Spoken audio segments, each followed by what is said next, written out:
Où trouver tous les produits 100% Outre-mer? Chez Tropique Marché à Saint-Ouen. Les fruits et légumes et toutes les spécialités salées et sucrées servies avec bonne humeur par une équipe exclusivement ultramarine. Retrouvez l'ambiance et le goût du pays chez Tropique Marché à Saint-Ouen-sur-Seine et sur tropiquemarché.com. Guadeloupe, actualité. À compter de ce soir, nous sommes free puisque l'état d'urgence sanitaire prend fin. Fini les restrictions comme le couvre-feu entre 23h ou 20h ou 21h et 5h du matin. Les autorités mettent aussi un terme aux jauges dans les établissements recevant du public. Le pass sanitaire n'est plus requis sauf dans les hôpitaux. L'obligation vaccinale, elle restera en vigueur pour les personnels de santé, même si ça n'a plus vraiment de sens d'un point de vue sanitaire. Et notez aussi que le port du masque se terminera à partir du 4 avril prochain. Et demain, nous aurons la traditionnelle révision du prix des produits pétroliers. Et grâce à un tour de passe-passe savamment orchestré, eh bien, les autorités ont fixé le gasoil et le sans-plomb au même prix, soit 1,82 € le litre. La bouteille de gaz, elle, augmente de 75 centimes et passe à 27,65 €. Et nous avons appris aujourd'hui le transfert de Lillo vers une prison de l'Hexagone. Il s'agit du 3e membre de l'association des grands frères à subir un éloignement dans le cadre de cette procédure qui elle-même a été délocalisée du parquet de Pointe-à-Pitre au GIRS de Martinique. Visiblement, la famille n'a pas été informée de ce transfert. Et concernant les droits de visite des grands frères qui sont actuellement détenus depuis plus de 2 mois, eh bien, il semblerait que la situation évolue et qu'on puisse avoir de leurs nouvelles directement, peut-être la semaine prochaine. On vous tiendra informé. Et l'an dernier, Martin Tranchot a été condamné à 24 ans de réclusion criminelle pour le meurtre de ses 2 épouses d'origine dominicaine. En 2008, il commet son premier assassinat sur Ginette Reyes, âgée de 23 ans et enceinte de 3 mois. 8 ans plus tard, sa femme, Belkis Peña de Ressus, 44 ans, est portée disparue le 1er mai 2016. Sa fille, âgée de 19 ans à l'époque des faits, était venue en Guadeloupe pour tenter de retrouver sa mère. Des recherches vaines puisque les corps n'ont jamais été retrouvés. Et l'homme, entre-temps, a fait appel de sa condamnation. Et nous étions aujourd'hui au 4e jour de procès. Nous avons rencontré la mère de Ginette et la fille de Belkis. Regardez. La defensa está peleando con nosotros. Realmente entiendo que ha sido un trabajo excelente. Nuestra fiscal se ha tomado para ella este dolor que tiene la familia de Ginette y la familia de Belkis Peña de Jesús. Esperando en Dios y en la justicia de Guadalupe que este señor Martín Trenchón siga pagando su condena. Él está apelando, pero con la justicia de Guadalupe, con la gracia de Dios y la justicia de Dios, yo sé que él va a permanecer preso, porque él ha destruido 2 familias, una madre, una hija, y nosotros lo único que queremos es que la verdad salga a la luz, que este hombre confiese qué hizo con el cuerpo de Ginette y qué hizo con el cuerpo de mi madre. Es lo que la familia quiere, que este hombre quede preso y que finalmente se pueda enterrar el cuerpo de mi madre y de Ginette, recuperar qué pasó, qué él hizo, dónde están esos cuerpos, qué pasó, dónde está Ginette y dónde está Belkis. Estamos muy agradecidos con ella y agarrados de Dios que todo va a salir bien, con Dios por delante. Que pague su condena y que diga dónde están los cuerpos, que nos entregue nuestros familiares, que por lo menos para uno tener donde uno saber que están, para uno saber dónde lo va a llorar, para uno desahogarse por lo menos, porque es una impotencia terrible. Maître Moron, nous sommes au 4e jour de l'appel de M. Martin Tranchot, le fils du diable, comme lui aime s'appeler. Que cherche-t-il? Je suppose que M. Tranchot ainsi que ses avocats attend et espère de la Chambre des appels de la Cour d'assises un acquittement. Un acquittement après avoir tué 2 femmes, dont une foutue mère. Bien évidemment, c'est un peu compliqué et difficile à entendre. Un acquittement puisqu'il pense ne pas être l'auteur de ces disparitions de une et encore moins l'auteur de ces assassinats. Un reportage d'Eduardo Pérez. Et on enchaîne avec le congrès académique de la FSU, une sorte de brainstorming autour de solutions pour améliorer la qualité de l'enseignement. Encore faut-il que ça ait écho auprès des autorités compétentes. Le reportage. Alors l'objectif du congrès académique du SNES Guadeloupe, c'est de réfléchir ensemble sur l'éducation en Guadeloupe. Quelles réponses on peut apporter, quelles réponses on peut proposer à l'administration pour pouvoir améliorer notre éducation pour nos gamins. On a un gros problème dans l'académie, c'est qu'on a un énorme déficit de postes. Il manque une centaine de postes que le ministère ne veut pas nous donner. Et donc notre réponse, notre proposition qu'on fait à l'administration, mais aussi au ministère, c'est de demander que l'académie soit classée entièrement en éducation prioritaire renforcée. Ça a été une constatation, on a moins n'a prioritaire renforcée que la France. C'est-à-dire qu'on a des conditions bien plus difficiles d'enseignement. Il nous faut un plan de rattrapage et on n'a pas d'autre solution que ça. Oui, on a écrit un texte action, qui est un texte sur ce que les congressistes nous ont demandé à nous au bureau académique de faire. Donc on va demander à la rectrice de réfléchir à ça. On sait qu'actuellement la rectrice n'est pas sur cette réflexion parce que le ministère ne veut pas entendre parler de ça. C'est un ministère dont on a compris qu'il ne s'intéressait peu à la réduction des inégalités scolaires. Mais nous, c'est vraiment quelque chose qu'on souhaite. On a aussi une autre réflexion qui commence à monter assez fortement, c'est sur le temps scolaire, les rythmes scolaires au niveau du collège. Parce qu'on a des enfants qui commencent à 7h du matin, alors c'est pas un problème de commencer à 7h du matin, mais on a aussi un problème des enfants qui doivent prendre des bus, et parfois les bus sont autour de 4h du matin, et quand un enfant se lève à 4h du matin pour finir sa journée à 17h, c'est extrêmement compliqué pour lui de pouvoir rentrer et de ne pas être fatigué à la fois au collège et à la fois à la maison. Alors on a plusieurs difficultés, par exemple au collège de Nestor de Kermadec, on a su qu'on allait en fait perdre une classe. Au niveau de la 5e, sachant que au niveau des élèves de 6e, nous avons à peu près, 73 élèves. Et donc, normalement, nationalement, on ne peut pas faire des classes de plus de 28 élèves. Alors en perdant cette division, on sait actuellement, donc vous voyez on est en mars, on sait déjà que on va avoir des classes de 30, 32 élèves, voilà, ce qui est inadmissible puisqu'il faut savoir que le collège de Nestor de Kermadec, c'est un REP+. Et donc REP+, veut dire que c'est un réseau d'éducation prioritaire renforcé. Dans notre métier, on a besoin d'avoir un certain équilibre, de savoir où est-ce qu'on va et aussi pour rassurer les parents, tout simplement. Donc c'est vrai que là, j'appelle, c'est un appel vraiment pour dire mais attention, est-ce que vraiment il faut bloquer, est-ce qu'il faut vraiment passer sur quelque chose qui est un peu, je dirais un peu une violence pour se faire entendre en Guadeloupe? C'est vraiment la question qu'on se pose là. Et à l'école Lucie Calendrier de Sainte-Anne, on se prépare à la survenue de tremblements de terre. L'objectif des exercices est de développer des automatismes chez les enfants afin de pallier aux difficultés pour gérer l'évacuation de gros effectifs. Le reste en images. Il n'y a que comme ça qu'on peut les familiariser, c'est en leur donnant l'occasion de le vivre, même si ce n'est pas la réalité. Il faut qu'ils connaissent les bons réflexes pour que le jour J, surtout qu'on sait que si ce jour-là arrive, les enfants seront dans des conditions assez particulières, il faut qu'ils aient acquis des automatismes.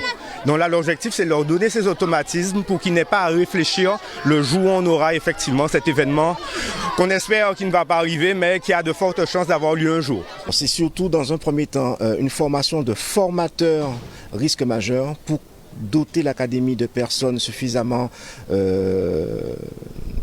pas forcément pointues en tant que scientifiques, mais des gens qui seraient qualifiés pour pouvoir parler des risques majeurs, pour pouvoir transmettre aux autres collègues, pour faire des formations de manière à un peu propager sous l'académie les notions, les bonnes pratiques. Les formateurs ont pu accompagner les élèves pour se rendre compte de ce que ça impliquait en fait le déclenchement d'un plan particulier de mise en sûreté dans un établissement scolaire, les difficultés que l'on peut rencontrer pour gérer un tel exercice avec un effectif de jeunes jeune, qui est quand même conséquent, puisque là nous avions 380 élèves qui ont eu à gravir jusque le haut du Morne pour se mettre en sûreté. Les enfants sont déjà préparés. Les premières alertes ont permis à certains de se mettre en sûreté sous des tables, ce qu'on a vu que c'est fait très bien. Les premiers sont sortis de l'école et ensuite toute l'évacuation s'est fait vraiment dans le calme. Les enfants étaient bien sûr contents, mais on sait que le jour d'une vraie évacuation, ça ne sera pas le cas. Mais ça s'est vraiment passé dans une ambiance bon enfant. J'ai pour coutume de dire qu'on a tous les risques, sauf le risque nucléaire et les avalanches. En plus, Guadeloupe, terre de champions, malheureusement, nous sommes champions pour tout ce qui est cyclone et séisme, puisque la Guadeloupe, tout comme la Martinique, nous sommes en zone 5, c'est-à-dire les zones les plus sollicitées concernant le risque sismique. Une conduite à tenir sur laquelle il faut communiquer, c'est la consigne qui doit être donnée aux parents dans ces cas-là. Quand il y a un PPMS dans l'établissement scolaire, les enfants sont gérés pour être mis en sûreté. Et donc les parents doivent attendre pour récupérer leurs enfants que les autorités le permettent. Et surtout, ne pas se précipiter pour aller chercher les enfants parce qu'ils se mettent en danger et ils peuvent mettre aussi en danger les enfants. Et les élèves de 3e cycle, eux, participaient à la finale du rallye des mathématiques. 8500 enfants ont participé au concours cette année, soit largement plus qu'au niveau national. Et oui, Guadeloupe, terre de champions, mais pas qu'en sport, hein. Regardez. 3, 2, 1, top, vous pouvez lancer. Chaque année, on a une participation qui est exceptionnelle. On dépasse de très très loin les grandes académies de métropole. Pour vous donner une petite idée, l'Académie de Bordeaux, qui a le plus gros rallye de France, doit avoir, je crois, 6 ou 7 000 participants. Et cette année, en Guadeloupe, malgré le Covid qui nous a donc diminué énormément nos effectifs, nous sommes à 8 500 participants. Il y en a autant en Martinique, puisque l'université est sur les 2 îles. L'année dernière, on avait eu, souvenez-vous, une baisse du Covid en janvier, moment d'inscription au rallye. Donc tous les établissements avaient envie de participer. Et l'année dernière, on a eu le record de participation, avec sur les 2 îles, 24 000 enfants qui ont participé, dont 13 000 en Guadeloupe. Nos catégories, c'est donc depuis les petits jusqu'aux lycéens. Donc là, aujourd'hui, c'est la finale du cycle 3, qui comprend le CM1, le CM2 et la 6e. La semaine dernière, mercredi dernier, c'était la finale des lycéens. C'est seconde première générale et seconde première professionnelle. Les professionnels participent aussi au concours de mathématiques. Et la semaine précédente, c'était sur le cycle 4. Donc on avait les 5e qui ont un sujet un peu particulier. Ils ont un sujet multilingue. Et l'attachement que l'on porte aux mathématiques, là, et puis la reconnaissance aussi du travail fait par les équipes éducatives en lien avec l'Université des Antilles, l'IREM, pour développer aussi l'appétence pour les mathématiques. Et vous savez que c'est une problématique aujourd'hui au niveau national, mais qu'on rencontre même d'une manière amplifiée en Guadeloupe. Donc il est important que nos élèves tombent amoureux des maths. Et à travers les compétitions, à travers tous les projets qui sont engagés par les équipes et qui sont vraiment très nombreux, je crois qu'il y a vraiment cette idée que les maths, vous les utilisez tous les jours dans votre vie. Après, évidemment, il y a différents niveaux d'utilisation jusqu'au niveau expert en termes de maths. Mais il faut se rendre compte qu'à chaque niveau correspond à un besoin d'acquis pour ces élèves. Et je crois que le jeu est toujours une très belle entrée parce qu'ils ont moins l'impression d'être dans un cours classique de mathématiques. Et ici, je crois qu'ils se font vraiment plaisir. Un reportage signé Olivier Félix. Et on enchaîne avec la matinale dédiée aux mamans entrepreneurs. Accompagnons les femmes porteuses de projets à créer leur entreprise. Alors, chaque mois, le dernier samedi du mois, on fait une manifestation qui s'appelle les matinales. Et aujourd'hui particulièrement, nous étions avec Valérie Bolivar qui va venir sur la thématique les mamans entrepreneurs et nous donner les astuces, les méthodes nécessaires pour agencer notre vie quotidienne en ayant un enfant, tout en restant productive et pouvoir continuer à développer et accroître son activité. C'est histoire d'aider, on va dire, ces mères de famille, s'ils veulent créer des entreprises, peut-être on va dire en ligne. Oui, tout à fait. En fait, il y a la partie création de site internet. Maintenant aussi tout ce qui est identité visuelle, puisque au départ, il faut construire son identité visuelle. On va partir de l'histoire de l'entreprise pour pouvoir lui créer son logo et ensuite faire toute la partie communication visuelle et aussi tout ce qui concerne les supports qu'elle pourra proposer à ses clients. On voit de plus en plus de femmes porteurs de projets ou qui entreprennent et au sein des premières de Guadeloupe, on le ressent énormément. Nous organisons les matinales une fois par mois, le dernier samedi du mois. Soit ça se passe dans notre local, soit ailleurs, comme aujourd'hui ici. On remercie la Librairie Générale de nous avoir accueillis avec un sujet qui peut être un petit peu plus sérieux. Parler des finances, parler du droit, mais aussi sur le bien-être, sur des choses un petit peu plus psychologiques, pour aider, toujours dans ce but d'aider les femmes qui entreprennent. Parce qu'au sein des Premières de Guadeloupe, nous sommes un incubateur féminin et nous accompagnons toutes les femmes qui souhaitent créer une entreprise, reprendre une entreprise ou qui ont déjà créé et qui souhaitent asseoir leur société. Les Premières, il faut savoir qu'on appartient à une fédération qui regroupe 12 incubateurs répartis donc en France hexagonale et également sur les Outre-mer avec la Martinique qui s'est ouverte il y a peu de temps. Et nous, ça fait maintenant un peu plus de 2 ans que nous sommes actifs sur le territoire. Et donc avec cette énergie et ce dynamisme de toute cette fédération des Premières qui existe maintenant depuis de nombreuses années. Je profite également de cet instant pour parler d'un appel à projet dont nous avons justement été lauréats. Actuellement, il y a une promotion sur l'accélérateur émergence qui va permettre d'accompagner les femmes qui sont issues des quartiers prioritaires de la ville pour être accompagnées gratuitement pendant 6 mois. Il y a la dernière promotion qui va démarrer le 4 mai et donc j'invite toutes les femmes qui sont issues de ces quartiers prioritaires à déposer leur candidature sur le site des Premières, www.lespremieresdeguadeloupe.com. Et on part pour la présentation du challenge Saveurs d'Outre-mer où l'on compte la participation de chefs même venus de la Dominique et de France hexagonale. Le reportage. Ça va se passer en 3 temps. Il y a 3 temps forts sur cette semaine. Donc il y a le challenge dans les centres de formation. Premier temps fort. Ensuite, deuxième temps fort, c'est des conférences qu'on va faire aussi pour le grand public, donc au mémorial, et une autre sur le site du campus, au lycée hôtelier. Et ensuite, le troisième temps fort, c'est le repas solidaire. Que là, en fait, on enlève tout protocole et on fait la cuisine avec les chefs de la délégation, des jeunes en centre de formation et de la population volontaire. Et ça sera uniquement sur inscription. Voilà. Et on fera un repas tous ensemble pour les plus démunis. It's an amazing opportunity, I think, for the youth. C'est une très bonne opportunité. Au contraire, justement, d'expliquer qu'en Dominique, il n'y a pas cette opportunité. Donc, nous avons une chance en Guadeloupe de pouvoir faire ce challenge et surtout de pouvoir suivre les jeunes de ce challenge.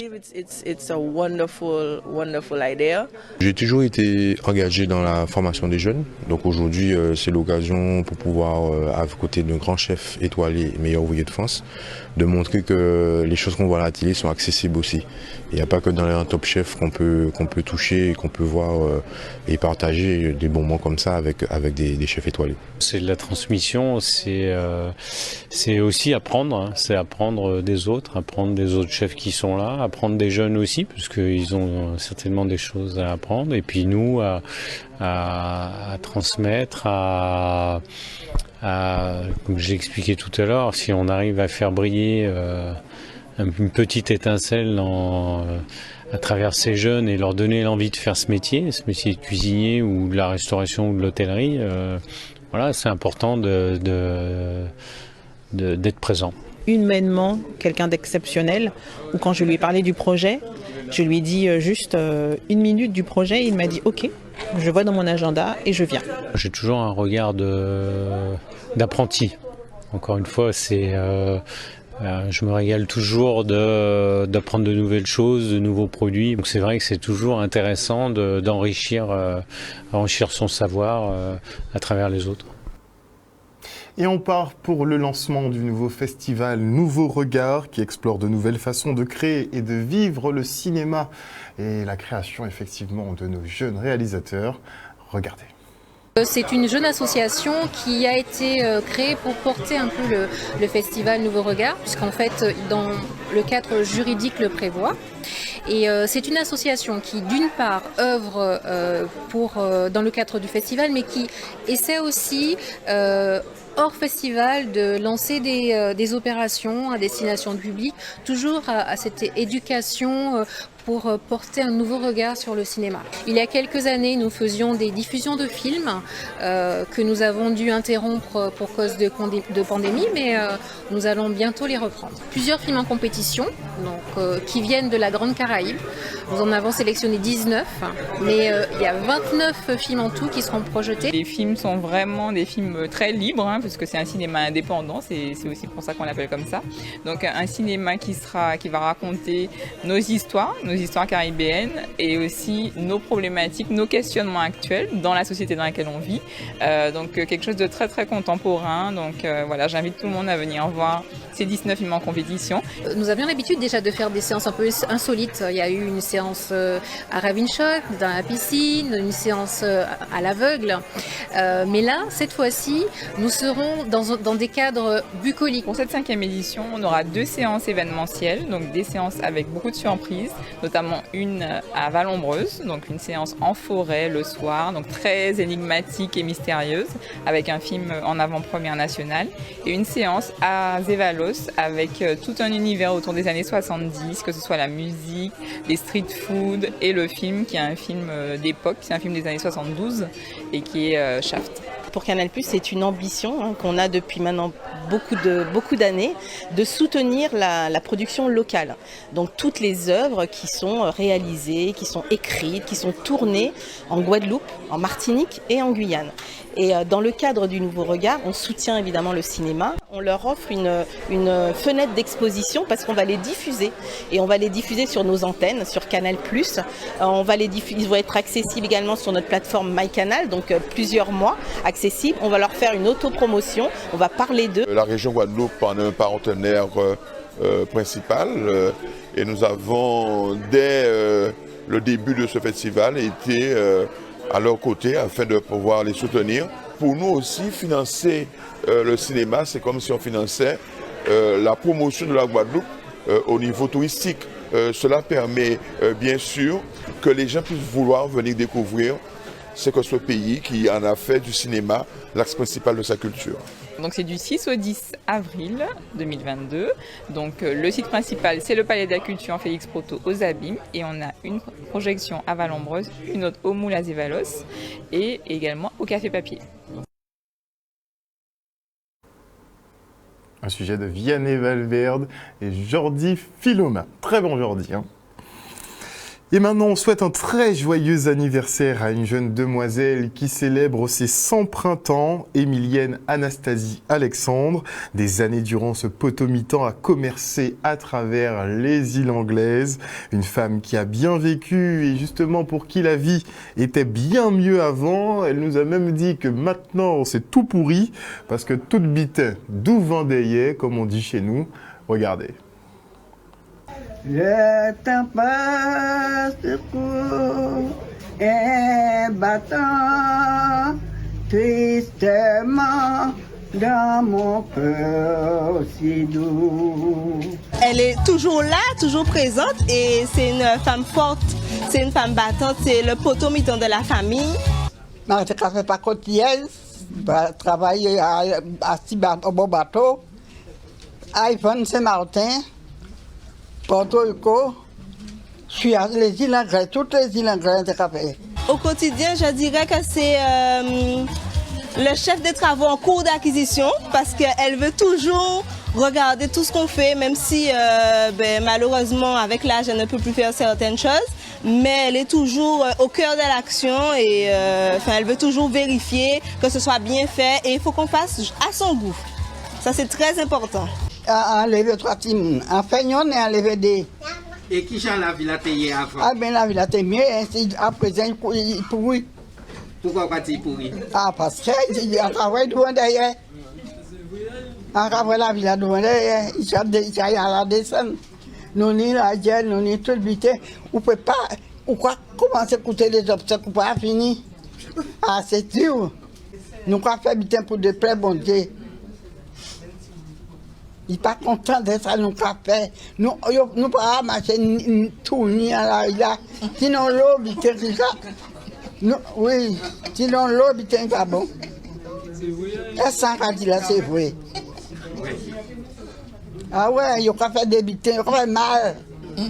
C'est ça qui n'est pas bon. Elle est très contente. Elle voulait faire une plus grande fête. Malheureusement, avec le Covid, on est obligé de faire un peu de restrictions. Donc, on fait une toute petite fête, mais on lui fait quand même honneur aujourd'hui. Elle est contente. C'est un moment qu'elle passe avec sa famille. Donc, c'est un agréable moment pour elle. Nous avons eu 3 centenaires. Donc, accompagnés du maire, on a pu visiter 2 personnes de 102 ans. Et aujourd'hui, une 3e centenaire. Donc, ça prouve qu'il fait bon vivre au Lamentin. Mais tout ça pour dire qu'on est heureux de pouvoir d'être là avec ces personnes, avec les parents. Ce sont des centenaires qui sont nos mémoires vivantes au Lamentin, puisque 100 ans, ça n'arrive pas tous les jours, ça se fête, c'est une journée exceptionnelle. Quel message travail? Moi, un travail, j'étais content là, Olivier, là, c'est Québécois, bien, hein. C'est Québécois, bien. Mais au cas du temps, on a fini. Parce que ça est bon. Joyeux anniversaire, joyeux anniversaire, mamie, joyeux anniversaire.